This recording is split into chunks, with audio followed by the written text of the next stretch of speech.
आरजू, मैं आपसे पूछ रही हूँ, ये शहबाज शरीफ डायरेक्टर जनरल से फोन पे बात करते हैं यूनाइटेड नेशंस में, पहले भी डोनाल्ड ट्रंप से गुहार लगा चुके हैं, अब भी गुहार लगा रहे। किस बात की गुहार है ये? किस चीज की गुहार है भाई? आप तो वहां पर बड़ी बड़ी बातें कर रहे हैं कि हम तो तैयार हैं, हम तो न्यूक्लियर बम लेकर बैठे हैं, हम तो इसको चला देंगे, तो ये क्या बात है? नहीं, देखें, जो भी गवर्नमेंट होगी पाकिस्तान की, वो इस सिचुएशन को बेहतर करने की या रोकने की तो कोशिश करेगी। अगर ये लग रहा है कि भारत अटैक कर देगा या यहाँ पे प्रॉब्लम होगी, तो डेफिनेटली जो बड़ी ताकतें हैं जिसमें कि अमेरिका शामिल है, तो उससे तो पाकिस्तान बात करेगा ही, और करनी भी चाहिए, इसलिए कि किसी का फायदा नहीं है इस तरह की अगर अटैक एक दूसरे के ऊपर किए जाएंगे। पाकिस्तान उस आतंकी हमले में फायदा था आरजू क्या? आतंकी हमले से किसका फायदा था? लोगों को, मासूमों को मारने में किसका फायदा था आरजू? किसी का नहीं था, किसी का नहीं था। बात ही नहीं रही। अब मैं बिल्कुल सपोर्ट नहीं कर रही उस अटैक को, बिल्कुल नहीं होना चाहिए था। और अभी भी जो है वो पाकिस्तान की तरफ से जो है वो इन्वेस्टिगेशन में जो हिस्सा लेने की बात की गई है वो भी है, लेकिन साथ साथ जाहिर है कि यहाँ पर एक टेंशन का माहौल तो है, तो उस वजह से शायद अमेरिका से और दूसरी कंट्रीज से बात करने की कोशिश की जा रही है ताकि इस वॉर को या इस लड़ाई झगड़े को, अटैक्स को रोका जा सके मजीद बढ़ने से। आप ये कह रहे हैं कि आप ये कह रही हैं कि ये जो तनाव है इसे रोका जाए। ये तनाव रोकने की अगर कोशिश करनी थी तो पहले आतंकियों को कंट्रोल करना चाहिए था। मेजर जनरल से बात मैं आपसे पूछ रही हूँ, ये आरजू जो कह रही हैं, ये गुहार लगाने का मतलब क्या है सर? अब यूएन जाने का दौड़ लगा रहे हैं, यूनाइटेड नेशंस दौड़ लगा रहे हैं, आप अमेरिकी राष्ट्रपति से मिलने, वहां पर जो पाकिस्तान के राजनयिक हैं वो कह रहे हैं डी एस्केलेट कराइए। एस्केलेशन आप करें, डी एस्केलेट अमेरिका करे। हाँ देखो सुचिता, सच्चाई ये है, पाकिस्तान एक सब सेंटर्ड टेररिज्म और आतंकवाद को पैदा करता है, पोसता है और फिर भारत में भेजता है। ये सच्चाई है कि आप जो आतंकवाद की घटना जो की वो पाकिस्तान की आईएसआई और पाकिस्तान की आर्मी ने कराई। आज से हमने 35 बार इनको डोजर भेजा था, जो हमारा 26/11 हुआ था, क्या उन्होंने कोई एक्शन लिया? ये एक प्रकार सब जानते हैं कि पाकिस्तान की इन्वॉल्वमेंट है। ये एक प्रकार से इनकी जो वो कह सकते हैं ट्रिक है कि भाई हम इन्वेस्टिगेशन में हिस्सा लेंगे, एक इम्पार्शियल इन्वेस्टिगेशन होनी चाहिए, ऑब्जेक्टिव इन्वेस्टिगेशन। वो टाइम चला गया, अभी ये कोई शक और सवाल का नहीं है। ये पाकिस्तान की आईएसआई ने कराया, ये पाकिस्तान की आर्मी ने कराया। देखो ये सच्चाई है कि पाकिस्तान में अभी भी जो टॉप उसमें से 87 वो हैं जिनकी रूट्स या वो पाकिस्तान से बिलोंग करते हैं। और ये आतंकवाद की बात करते हो, जब हिलेरी क्लिंटन 2013 में आई थी as a secretary of state, उसने इनको अगवा भी किया था कि अगर आप आतंकवादी पालेंगे और आप सोचते हैं कि आपके पड़ोसी को डसेगा, एक दिन आपको भी डसेगा। तो ये कहते हैं हम भी विक्टिम है टेररिज्म के, तो हम तो आतंकवाद पाते हैं ही नहीं। मगर ये सच्चाई है कि ये जो आतंकवादी भारत की तरफ भेजते हैं उनको ये गुड टेररिस्ट बोलते हैं, लश्कर-ए-तौबा जैसे मोहम्मद, और जो आतंकवादी इनको मारते हैं तरीके तालिबान, वो टेररिस्टों में फर्क करते हैं, गुड और बैड टेररिस्ट में। तो सच्चाई है, इसमें शक क्या है कि पाकिस्तान ने कराया, पाकिस्तान की आईएसआई ने कराया। और अभी नहीं आपने उड़ी के बाद है, इसीलिए अपने आप को बचाने के लिए अब वहां एक टेक ओवर भी हो रहा है।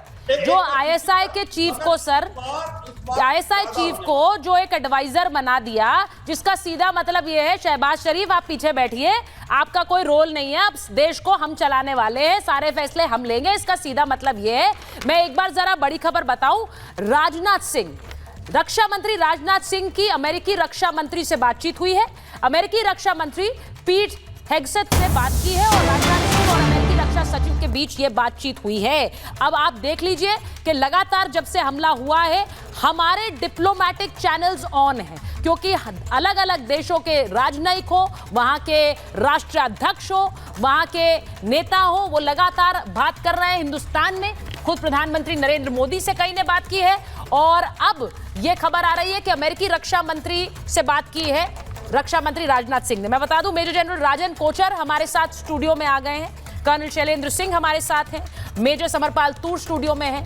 मैं सीधे ये पूछूंगी, मेजर जनरल पहले आपसे पूछ रही हूं, ये जो एक तस्वीर अभी सामने आई है, रक्षा मंत्री ने बात की है, ये हमारे चैनल्स लगातार ऑन है और हम बात कर रहे हैं ये बताने के लिए कि पाकिस्तान का रोल क्या है, वो बात कर रहे हैं डीएस्केलेट कराने के लिए। ये दोनों एक साथ चल रहे हैं। आप सोचिए कि वहां पर डर का आलम क्या है कि ये डीएस्केलेशन हो रहा है, जबकि वहां पर तो अभी इस वक्त एक तख्ता पलट वाली तस्वीर आ रही है। देखिए, बहुत साफ है जिस तरीके से भारत के डिप्लोमेटिक चैनल्स चल रहे हैं। वर्ल्ड को बताने की कोशिश की जा रही है कि ये जो घटना हुई है, टेररिस्ट अटैक 22 अप्रैल का, इसमें पाकिस्तान का बहुत बड़ा हाथ है। और एक मूसा करके एक बंदे की इन्फॉर्मेशन आई थी, उसका स्केच भी बना है। वो पाकिस्तान की स्पेशल सर्विसेज ग्रुप का हिस्सा था।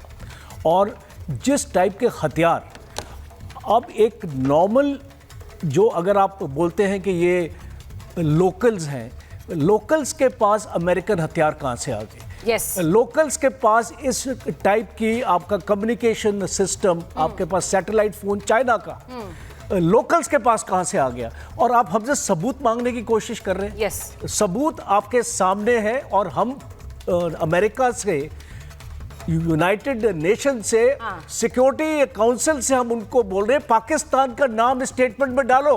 यस, द रेजिस्टेंस फ्रंट का नाम स्टेटमेंट में डालो। और वो हटा रहे हैं सर, वो हटा रहे हैं अब उनका नाम, वो अपने डिप्लोमेटिक चैनल्स के थ्रू हटाने के लिए कर रहे हैं। मेजर तूर, मैं अब ये बड़ा क्लियर है कि वहां पर एक पूरा मैकेनिज्म काम कर रहा है। मैं पहले तो आपसे इस बात पर पूछूंगी, क्योंकि पाकिस्तान से जो मेहमान है उनके पास मैं जाऊं। मेजर तूर, जरा ये बताइए कि यहां जो हो रहा है, वहां आईएसआई चीफ ने जो टेक ओवर कर लिया एनएसए के रूप में, इसका सीधा मतलब पाकिस्तान में एक तरह का तख्ता पलट है। ये मान लीजिए आप कि पाकिस्तान में अब फैसले ये लेंगे। ये तो अब इन्होंने एक वो चादर डाल दी है कि बेसिकली डेमोक्रेसी खत्म है। शहबाज शरीफ को पता है और इसलिए वो खुद अस्पताल में भर्ती हो चुके हैं, क्योंकि उन्हें पता है कि अब इसके आगे कोई विकल्प है नहीं। और जितनी भी फायर फाइटिंग अब हो सकती है, अब ये अमेरिका के पास जाके पैर पड़ रहे हैं। पर मैं आपको बता दूं कि इनके हाथों पे अमरीकियों का भी खून है। They have American blood on their hands. और ये आईएसआई की वजह से हुआ है। जिस तरीके से इन्होंने नेटो की कॉन्वॉइस पे हमले करवाए थे जब अफगानिस्तान में लड़ाई चल रही थी, तो आईएसआई ने इतने धोखे दे दे के उन्होंने अमरीकियों को मरवाया, यूके के सोल्जर्स को मरवाया, कैनेडियन सोल्जर्स कैजुअल्टी हुए। तो देखे, मुझे नहीं लगता कि वर्ल्ड सपोर्ट आने वाला है और अमेरिका भी इसमें नहीं दखल देगा, बल्कि वो तो डीन्यूक्लियराइजेशन की तैयारी कर रहा है कि पाकिस्तान को डीन्यूक्लियराइज कैसे किया जाए। आप ये बोल रहे हैं। और देखिए कर्नल सिंह, मैं आपके पास आ रही हूं, क्योंकि ये जो खबर है, ये तख्ता पलट वाली, ये अपने आप में दिखाती है, अपने आप में दिखा रही है कि वहां एक हड़कंप है और ये फैसले अब वो अपने हाथ में लेना चाहते हैं।